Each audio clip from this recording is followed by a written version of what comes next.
நீங்க சரியா எதை செஞ்சீங்கனாலும் அதுக்கு வேல்யூ அதிகம். நீங்க சரியில்லாம எதை செஞ்சீங்கனாலும் அதுக்கு உள்ள பலன் வந்துகிட்டு இருக்கு. ஒரு நாள் வரும், உங்களை அவமானப்படுத்திடும், உங்களை கேவலப்படுத்திடும், உங்களை பரியாசப்படுத்திடும். பிசாசு கிட்ட இருந்தாவே அவன் சொன்ன கேட்டாலே ஒரு நாள் உங்களை அவன் அவமானப்படுத்தி போடுவான். அதனாலதான் கர்த்தருடைய வார்த்தையில கவனமாய் இருந்து தேவனுடைய சிச்சையையும் தேவனுடைய வார்த்தையையும் கேட்டு ஒரு புத்தி உள்ள ஆராதனை செய்கிற ஒரு சந்ததியா நாம உருமாற வேண்டும். அல்லேலூயா. என்ன செய்யணுங்க? புத்தி உள்ள ஆராதனை. பிலிப்பியர் 3வது அதிகாரம் 3வது வசனம் வாசிச்சு பாருங்க. பிலிப்பியர் 3வது அதிகாரம் 3வது வசனம். ஏனெனில் இராமல் கவனிங்க,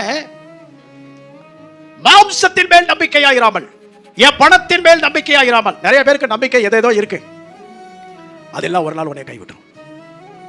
நான் கடந்த நாட்கள்ல இதை பத்தி பேசினேன். இப்பவும் இதை சொல்றதுக்கு நான் வெட்கப்படலை. ஆண்டவர் நம்ம கொடுத்திருக்கிற சொத்துகள் சுகங்கள் அது எல்லாம் நம்ம அனுபவிக்க நம்ம பெருமை பாராட்டல. அல்லேலூயா. நிறைய பேர் என்ன பண்றானா, அந்த மாவு கதை சொன்ன பாருங்களேன்.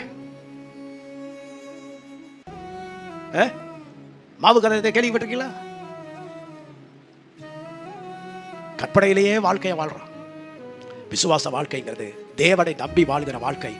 நம்ம நம்பிக்கை நம்மளுடைய சுயத்தின் மேல, நம்ம பணத்தின் மேல, நம்மளுடைய மாம்சத்தின் மேல வச்சிடாம தேவனுக்கு ஆராதனை செய்கிற, ஆவியினாலே தேவனுக்கு ஆராதனை செய்கிற வாழ்க்கை நமக்குள்ள இருந்துச்சுன்னா ஆவியினாலதான் எல்லா தீர்மானமும் நாம எடுப்போம். மாம்சத்தினால நம்ம தீர்மானம் எடுக்க முடியாது. எடுக்கிறதுக்கு ஆவி இடக்கூடாது.